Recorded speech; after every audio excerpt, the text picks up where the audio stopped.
À l'approche de la Saint-Valentin et avec le titre que j'ai choisi de cette vidéo, on aurait pu croire que j'allais me lancer dans un remake de 50 Shades of Grey, mais t'inquiète pas papa, l'honneur est sauf, c'est un choix tout autre que j'ai fait.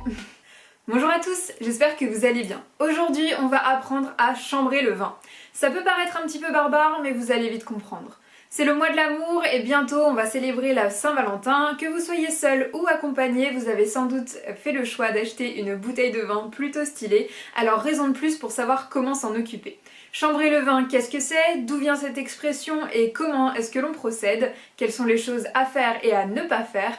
On va voir ça tout de suite et sans plus tarder, je vous souhaite une bonne dégustation. Vous savez ce qui m'irait droit au cœur pour cette Saint-Valentin? C'est que vous vous abonniez et que vous activiez la cloche surtout pour ne manquer aucune de mes prochaines informations et vidéos sur le vin. Ah, les histoires du vin, vous savez à quel point j'aime ça, et celle-ci, celle de l'expression « chambrer le vin » est plutôt stylée. À l'époque donc, lorsque les maisons n'avaient pas de chauffage au sol, d'entretien de chaudière qu'il faut faire chaque année et de chauffage central, bref vous l'aurez compris, là où il faisait froid, eh bien on avait tendance à se réunir dans une seule pièce pour partager des moments de convivialité. Ainsi, lorsqu'on souhaitait déguster du vin, on allait chercher le vin à la cave et on l'emportait dans la chambre. Dans la chambre, pour pouvoir se mettre au chaud, partager un bon moment et plus si affinité. Je pense qu'on va arrêter là avec tous les sous-entendus qui mènent à la Saint-Valentin et à ses activités parce que sinon ça va être un peu lourd. Ainsi, ce concept était tellement récurrent qu'on a décidé d'y consacrer une expression. On parle donc de chambrer le vin pour dire, vous l'aurez compris, mettre le vin à température. Il fait chaud tout d'un coup, non?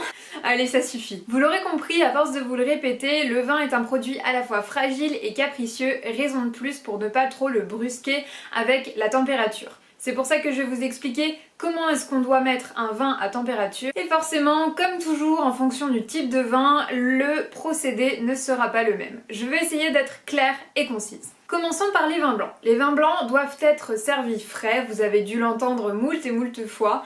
Eh bien, c'est vrai. Un vin blanc doit se servir entre 7 et 12 degrés parce que la fraîcheur permet de mettre l'accent sur l'acidité.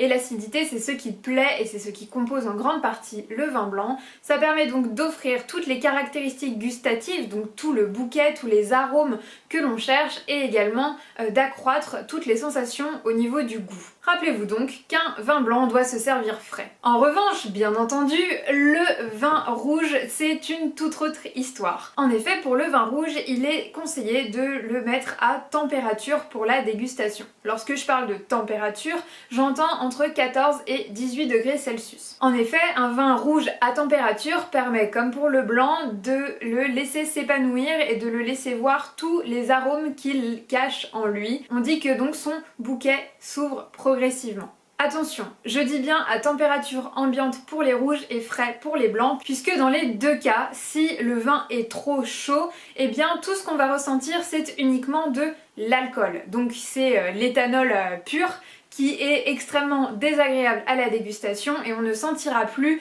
le bouquet, les arômes que l'on recherche lorsqu'on boit du vin. Rappelons-le, le but n'est pas de consommer de l'alcool, point barre, ce n'est pas de chercher l'ivresse, c'est de pouvoir déguster de bons produits. Attention avec les vérités générales bien sûr, puisque lorsque je vous dis que le vin blanc doit être servi frais, il ne faut pas qu'il soit trop froid, sinon ses arômes vont être renfermés, il ne va pas pouvoir ouvrir son cœur si vous voulez. Et c'est un peu pareil pour les rouges d'ailleurs, s'il est trop froid, il ne vous laissera déguster que les tanins, je vous l'ai dit la dernière fois. Les tanins c'est un petit peu la sensation râpeuse que l'on a sur la langue qui est extrêmement désagréable, surtout quand on a que ça. D'ailleurs ça m'amène à me demander ce que vous attendez lorsque vous dégustez un vin. Est-ce que vous êtes plus dans les odeurs qu'on peut sentir au niveau du nez? Est-ce que vous préférez tout ce qui est arôme et goût dans le palais?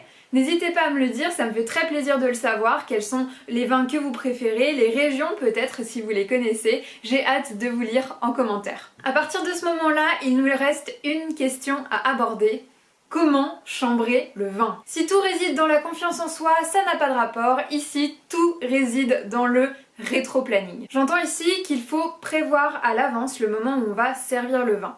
Je m'explique. Concernant les rouges, donc, on a dit qu'il fallait le servir à température ambiante. Le vin met assez longtemps à se mettre à température ambiante, donc à se réchauffer en fonction de si vous le sortez de la cave ou pas. Les professionnels du vin préconisent de sortir le rouge entre 2 heures et 3 heures avant le service, de manière à ce que à la fois le contenant et le contenu se mettent à température. Concernant le blanc, on a plusieurs techniques. Soit vous le posez dans un seau à glace, comme c'est le cas ici, donc vous remplissez avec de l'eau, des glaçons et vous y mettez la bouteille pour être sûr que ça se refroidisse et surtout que ça reste au frais. Sinon, bien entendu, si vous n'en avez pas, vous pouvez très bien le mettre au réfrigérateur. Attention, quand je dis mettre au réfrigérateur, j'entends plutôt dans la porte et debout, plutôt que dans les bacs inférieurs où il fait vraiment trop froid, et pire encore au congélateur parce que ça brusque le vin, vous risquez d'oublier la bouteille et elle peut surtout exploser. Bref, on oublie cette idée, elle est mauvaise. Le vin est un produit capricieux, ce qui sous-entend qu'il faut faire attention au type de vin, s'il est rouge, s'il est blanc, s'il est mousseux également, mais surtout à l'environnement, donc à la fois chez vous, la température qu'il y fait, et également à la saison où vous dégustez le vin, car ce sont des variables qui rentrent en considération lorsqu'il faut servir le vin et chambrer le vin. Bref, vous avez capté le truc. Dernière information. Comme je vous l'ai dit, on fait attention au type de vin, à l'environnement, mais surtout, il faut faire très attention au millésime, ça compte, donc l'année de production. Si le vin est jeune, on prend pas trop de risques. Donc plus le vin est vieux, plus il faut y faire attention, et c'est là notamment dans le cadre de la mise en température qu'intervient la sacro-sainte carafe. Est-ce que vous savez ce que c'est qu'une carafe? Est-ce que vous en possédez une? Et est-ce que ce sujet de carafer le vin vous intéresse? J'aimerais bien le savoir, dites-le moi en commentaire parce que j'envisage de faire la prochaine vidéo sur ce sujet, alors n'hésitez pas à me dire si ça vous plaît. Allez, ça suffit, on en a à présent terminé avec cette vidéo, j'espère qu'elle vous aura plu et surtout que vous aurez appris quelque chose. Comme chaque semaine, je vous mets au défi de replacer ces informations dans une conversation que vous aurez et qui sait, peut-être même à chambrer votre vin pour le 14 février. Que vous soyez seul ou accompagné, que vous buviez du vin blanc, du vin rouge, du champagne ou du mousseux ou que sais-je, j'espère que le plaisir sera grand. Comme toujours, n'hésitez pas à liker, commenter et partager cette vidéo. Allez, je vous souhaite une bonne semaine, je vous dis à mercredi prochain et surtout, santé!